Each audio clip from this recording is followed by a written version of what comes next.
Hello hi friends, అందరూ బాగున్నారా? ఈరోజైతే గుత్తి వంకాయలోకి వేసేటటువంటి మసాలా ప్రిపేర్ చేసేస్తున్నాం. కానీ గుత్తి వంకాయ చేయట్లేదండి.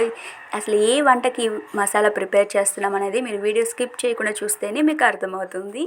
ముందుగా వేరుశనగపప్పు, ఎండుమిర్చి దోరగా వేయించి పక్కన చల్లారి పెట్టుకోండి. చెక్క, మొగ్గ, వెల్లుల్లి, అదేనండి చిన్నులపాయి, తెల్లగడ్డ అని కూడా అంటారు కదా, అలాగే కొద్దిగా అల్లము, కొద్దిగా చింతపండు నీట్గా మిక్సీ జార్కి వేసేసుకొని ఈ వేరుశనగ, ఎండుమిర్చితో పాటు పక్కన పెట్టేసుకుని మసాలా. ఏ వంట చేయాలన్నా మనకి బాగా గుర్తొచ్చేది ఏంటి, అసలు ఇవి లేకుండా చేయలేము అనుకునే ఐటమ్స్ ఏంటో తెలుసా? Tomato and onion. ఈ ఆనియన్, టమోటా లేకుండా ఏ వంటని ప్రిపేర్ చేయలేము. సో వీటిని మనం నీట్గా వాష్ చేసుకొని నీట్గా కట్ చేసుకున్నాము. ఇప్పుడు మీకు అర్థమైపోతుంది ఈ వంటకి ఇవన్నీ ప్రిపేర్ చేస్తున్నానని చెప్పేసి. దొండకాయలండి, దొండకాయలు కాయే నీట్గా కట్ చేసేసి కర్రీలో వేసేయాలనుకుంటున్నాను.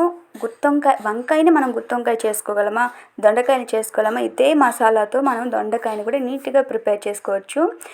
ఈ కూర చేసినప్పుడు అసలు కూర కొద్దిగా కూడా మిగలేదు, మొత్తం తినేశారు. మసాలా గుజ్జు కూడా లేదు.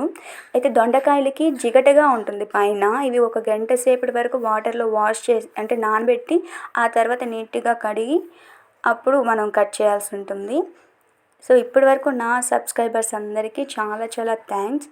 ఇంకా ఎవరైనా సరే నా వీడియోస్ చూడడానికి ఇంట్రెస్ట్గా ఉంటే, మీకు నచ్చితే సబ్స్క్రైబ్ చేసేసుకొని ఆల్ అనే బెల్ ఐకాన్ మీద క్లిక్ చేసేస్తే నా వీడియోస్ అన్నీ కూడా మీకు నోటిఫికేషన్ ద్వారా వచ్చేస్తుంది. సో ఇప్పుడు అన్ని ఐటమ్స్ అన్నీ కూడా కట్ చేసుకున్నాం కాబట్టి ఒక ప్యాన్ తీసుకొని కొద్దిగా ఆయిల్, పోపు దినుసులు వేసేసుకొని, అలాగే కరివేపాకు, కొద్దిగా ఎండుమిర్చి, ఆనియన్స్ బాగా వేగాక టమోటా వేసేసి కొద్దిగా పసుపు, నేను కల్లుప్పు వేసానండి టేస్ట్ బాగా వస్తుందని.